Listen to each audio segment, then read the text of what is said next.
সরকারি চাকরিজীবীদের বেতন বাড়িয়ে খুশি করতে গিয়ে কি বেসরকারি চাকরিজীবীদের বেতনে অনেক বৈষম্য সৃষ্টি করছে অন্তর্বর্তী সরকার? বিষয় হলো, বিভিন্ন মিডিয়া রিপোর্ট থেকে জানা গিয়েছে যে জুলাই থেকে সরকারি চাকরিজীবীদের 20% পর্যন্ত মহার্ঘ ভাতা মানে ডিয়ারনেস অ্যালোয়েন্স অর্থাৎ ডিএ দেওয়ার সম্ভাবনা রয়েছে, যেটার চূড়ান্ত সিদ্ধান্ত হবে 20 মে অর্থ উপদেষ্টা সালাউদ্দিন আহমেদের সভাপতিত্বে একটি বৈঠকে। এবং প্রাথমিক প্রস্তাব অনুযায়ী 1 থেকে 9 নম্বর গ্রেডের কর্মীদের জন্য 10% এবং বাকি সব গ্রেডের জন্য 20% হারে এই ভাতা চালুর কথা ভাবা হচ্ছে। উদাহরণস্বরূপ, প্রথম গ্রেডের একজনের বেসিক স্যালারি যদি হয় 78,000 টাকা, তাহলে 10% মূল বেতনের ডিএ হিসেবে পাবে 7,800 টাকা এক্সট্রা। আবার 20তম গ্রেডের একজন কর্মচারীর মূল বেতন যদি হয় 8,250 টাকা, তাহলে 20% ডিএ তে সে পাবে 1,650 টাকা। এখন কেন এটা বাড়ানো হচ্ছে? মিডিয়া রিপোর্টস থেকে বলা হচ্ছে, হাসিনা সরকার পতনের পর সরকারি কর্মচারীদের উপর ক্রমবর্ধমান যে মূল্যস্ফীতির চাপ,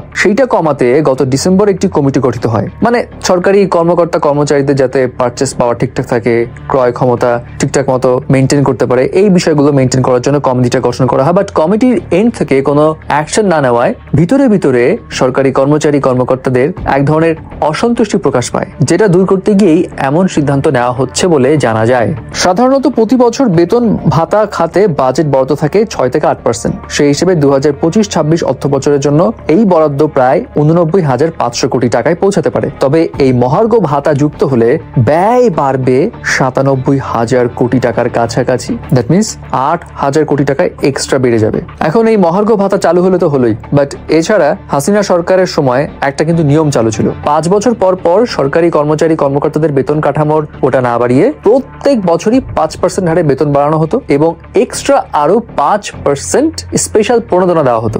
এবং এই 5% যে বিশেষ প্রণোদনা, সেটা বাদ দিয়েই এই মহার্ঘ ভাতা চালু করা হবে। এবং এই ভাতা ছাড়াও কিন্তু সরকারি কর্মচারী কর্মকর্তারা বাড়ি ভাড়া ভাতা, চিকিৎসা ভাতা, আরো নানা রকম ভাতা পেয়ে থাকেন। সো আবার এই 20% যদি মহার্ঘ ভাতা পায়, তাহলে স্যালারি তো ইনক্রিজ হবেই। এইটা নিয়ে অনেক বেসরকারি কর্মচারী কর্মকর্তারা ভাবছে, এটা তো বেসরকারি চাকরিজীবীদের জন্য নাইনসাফি হয়ে গেল, একটা হিউজ পে স্কেল গ্যাপ হয়ে গেল। এটা তো ঠিক না। এক দলকে খুশি করতে গিয়ে আরেক দল অখুশিতে পড়বে। আবার কারো মতে সরকারি লোকজন তো আরামেই আছে। বাট দ্য ফ্যাক্ট ইজ, এই যে 20% পর্যন্ত যে মহার্ঘ ভাতা দেওয়ার কথা হচ্ছে না, এটার উপর বেস করেও অনেক সরকারি কর্মচারীদের মধ্যে এক ধরনের ক্ষোভ বা অসন্তুষ্টি কাজ করছে। অনেকেই বলছে সোশ্যাল মিডিয়াতে, ভাই এই ভাতা দেওয়ার থেকে না দেওয়াই ভালো। তাদের মতে পে স্কেলটা ঠিকঠাক রাখেন, প্রথম গ্রেডের থেকে 20 নম্বর গ্রেডের এত হিউজ ডিফারেন্স এখানে একটু মেনটেন করেন, এই ভাতা দেওয়া দরকার নেই।